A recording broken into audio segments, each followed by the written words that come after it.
नमस्कार, मैं शैलेंद्र तिवारी, आप देख रहे हैं पत्रिका।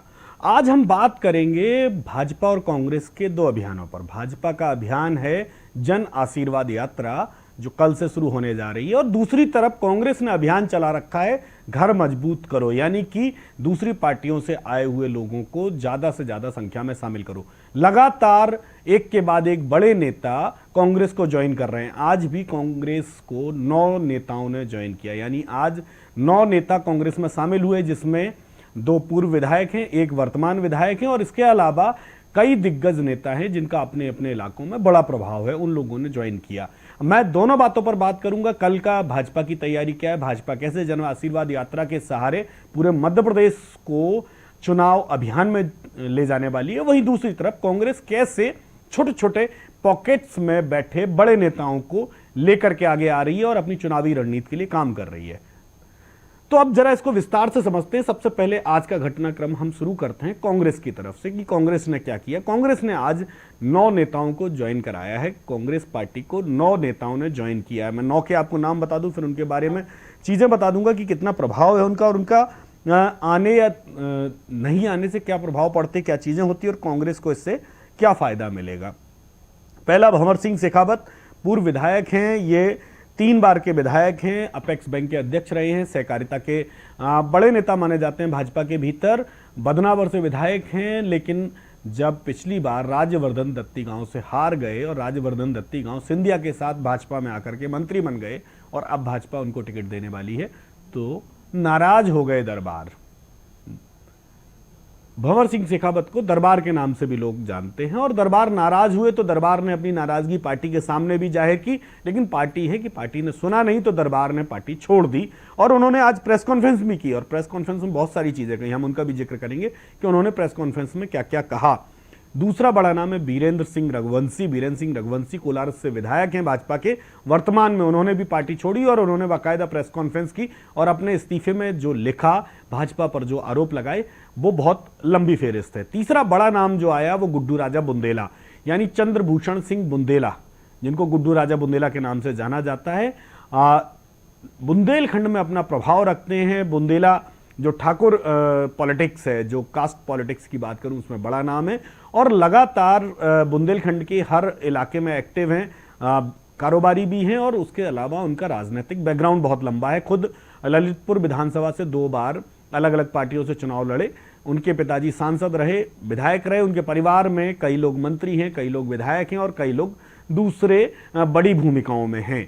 तो उनको लेकर के कांग्रेस कहीं ना कहीं एक बड़े अभियान की तरफ आगे बढ़ रही है। चौथा नाम जो है वो भोपाल से है, गोलू अग्रवाल का, यानी आशीष अग्रवाल। इस चेहरे को जरा ऐसे समझिए कि ये चेहरा बहुत छोटा है। भाजपा में जिला महामंत्री रहा, प्रदेश में युवा मोर्चा में काम किया, लेकिन अब इस चेहरे के पीछे की सियासत और रियासत के खेल समझिए। गोलू अग्रवाल उमाशंकर गुप्ता के भांजे हैं। उमाशंकर गुप्ता वही जो पूर्व मंत्री रहे हैं, मध्य प्रदेश सरकार के गृह मंत्री रहे हैं, और दूसरी अलग अलग जिम्मेदारियों पर रहे हैं। भोपाल दक्षिण पश्चिम से विधायक भी रहे हैं, उनके भांजे हैं। लेकिन इससे आगे की एक और कहानी है।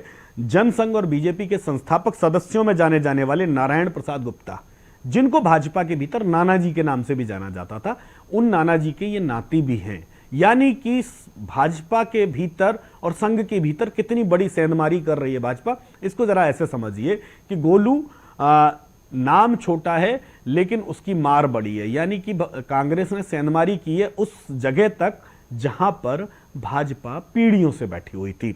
उसके बाद में बात करूंगा अंशु रघुवंशी।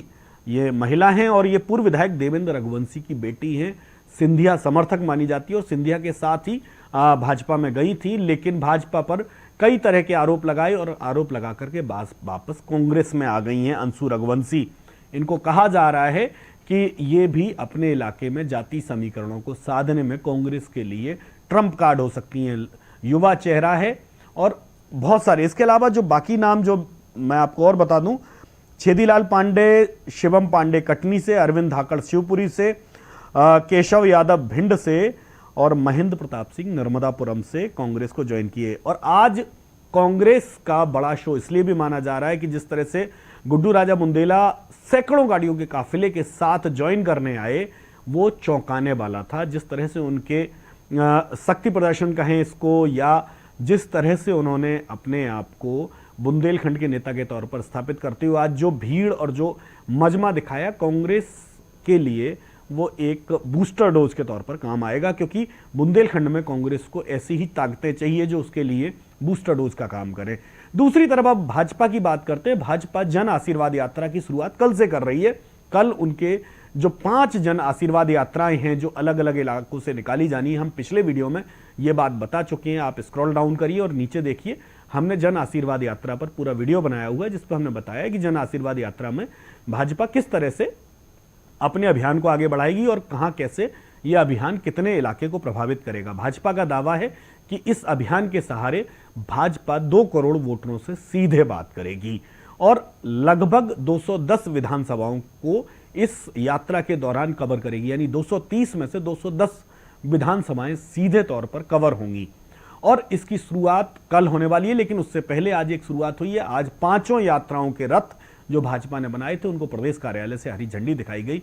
अश्विनी वैष्णव, प्रदेश अध्यक्ष बी.डी. शर्मा, शिवराज सिंह चौहान और दूसरे तमाम नेताओं ने उनको आज हरी झंडी दिखाई।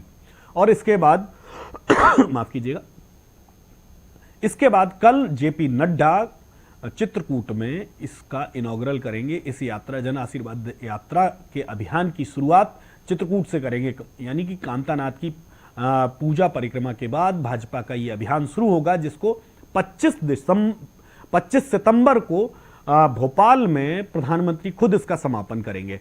लेकिन एक बात जरा समझने की है कि पहले ये यात्रा की शुरुआत खुद अमित शाह करने वाले थे, केंद्रीय गृह मंत्री, और इसका ऐलान बाकायदा भाजपा ने खुद किया था। भाजपा के प्रदेश अध्यक्ष और चुनाव अभियान समिति के संयोजक बी.डी. शर्मा और नरेंद्र सिंह तोमर ने प्रेस कॉन्फ्रेंस करके कहा था कि अमित शाह इस यात्रा का इनॉग्रल करेंगे और समापन प्रधानमंत्री मोदी जी करेंगे। लेकिन अचानक चीजें थोड़ी सी बदल गई और अब जेपी नड्डा जो भाजपा के राष्ट्रीय अध्यक्ष हैं वो शुरुआत करने वाले हैं। अमित शाह क्यों नहीं आ रहे हैं इसके बारे में भाजपा ने अभी तक कोई स्पष्ट तौर पर नहीं बताया, लेकिन दोनों पार्टियां इस समय सियासी और अपनी अपनी ताकत बढ़ाने में लगी हैं। भाजपा जहां अब घर घर वोट मांगने के लिए निकल रही है अपनी जन आशीर्वाद यात्रा के सहारे, और जन आशीर्वाद यात्रा के सहारे ही भाजपा लगातार चुनाव जीतती आ रही है। पहली उनकी परिवर्तन यात्रा थी, उसके बाद सारी यात्राएं उनकी जन आशीर्वाद यात्रा के नाम से निकली हैं, और अब फिर एक बार जन आशीर्वाद यात्रा के सहारे 2023 में भाजपा सरकार बनाने जा रही है।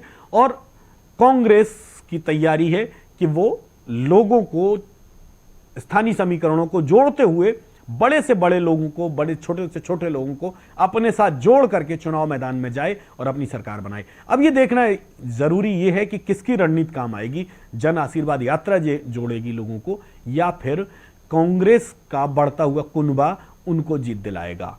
अभी इंतजार करिए, क्योंकि चुनाव और बाकी समीकरण अभी बहुत बाकी हैं। अभी इंतजार करिए कि चुनावी माहौल में अभी क्या कुछ बदलता है। तो बने रहिए हमारे साथ, हम फिर मिलेंगे नई कहानी, नई खबर और नई जानकारी लेकर के। तब तक के लिए नमस्कार।